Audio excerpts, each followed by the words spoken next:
प्राचीन भारत का इतिहास से संबंधित प्रश्न उत्तर। प्रश्न एक है, किस काल को वैदिक प्रतिक्रिया का काल कहा जाता है? मतलब वैदिक प्रतिक्रिया पुनर्जागरण का काल, तो शुंग काल को। प्रश्न दो, शुंग शासकों ने अपनी राजधानी कहाँ स्थापित की थी? विदिशा में। पहले इनकी राजधानी पाटलिपुत्र हुआ करती थी शुंग शासकों की। प्रश्न तीन, इंडो यूनानी शासक मिनांडर को किसने पराजित किया था? पुष्यमित्र शुंग ने। महाभाष्य के रचयिता पतंजलि पुष्यमित्र के पुरोहित थे। पुष्यमित्र ने पतंजलि के नेतृत्व में 2 अश्वमेध यज्ञ किए थे। उनके पुरोहित पुष्यमित्र ने जो है 2 अश्वमेध यज्ञ किए थे। इसके नेतृत्व में? पतंजलि के नेतृत्व में। और ये किसके पुरोहित थे? पुष्यमित्र शुंग के पुरोहित थे पतंजलि। नेक्स्ट है प्रश्न 4, शुंग वंश के शासक भागवत यानी कि भागभद्र के शासनकाल की प्रमुख घटना क्या थी? तो इसके शासनकाल में यवन राजदूत हेलियोडोरस ने भागवत धर्म ग्रहण करके विदिशा में बेसनगर में गरुड़ स्तंभ की स्थापना की थी। किसने?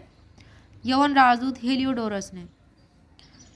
प्रश्न 5, सेंधव निवासियों द्वारा टिन का आयात कहाँ से किया जाता था? तो टिन का आयात सेंधव निवासियों द्वारा ईरान और अफगानिस्तान से आयात किया जाता था।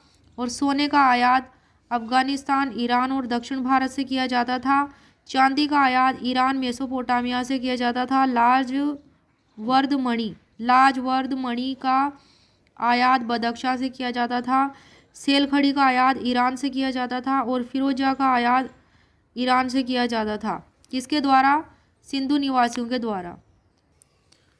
नेक्स्ट है प्रश्न 6, अशोक का कालसी यानी कि दीर्घ शिलालेख जो कालसी में स्थित है वह कहाँ स्थित है?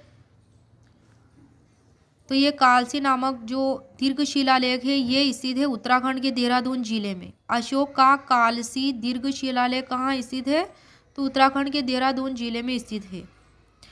प्रश्न 7, अशोक के 5वें शिलालेख में क्या उल्लेख किया गया है? तो इसमें धम्म महामात्रों की नियुक्ति के विषय में जानकारी दी गई है और मौर्यकालीन समाज और वर्ण व्यवस्था का इसमें उल्लेख किया गया है।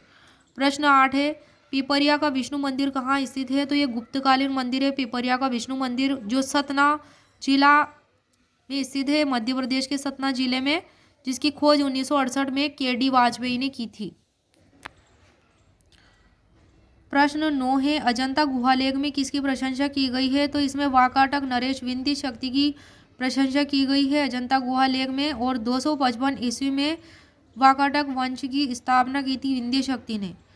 नेक्स्ट है प्रश्न 10, गौतमी पुत्र शातकर्णी ने अपने पुत्र वासिष्ठी पुत्र पुलुमावी का विवाह किससे किया था? तो रुद्रदामन की पुत्री से किया था। प्रश्न 11, कौटिल्य का सप्तांग सिद्धांत क्या है?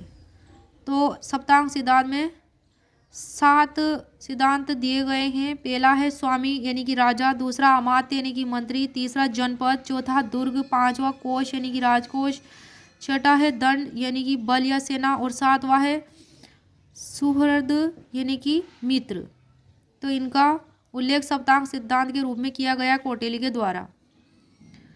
प्रश्न 12, अशोक के समय प्रांतों की संख्या कितनी थी? तो ये 5 थी और प्रांतों को चक्र कहा जाता था। प्रश्न 13, गुप्तकाल में गणित सार पुस्तक किसने लिखी थी? श्रीधर ने लिखी थी। प्रश्न 14, गुप्तकाल में निघंटु नामक पुस्तक किसने लिखी थी? तो धन्वंतरी ने लिखी थी।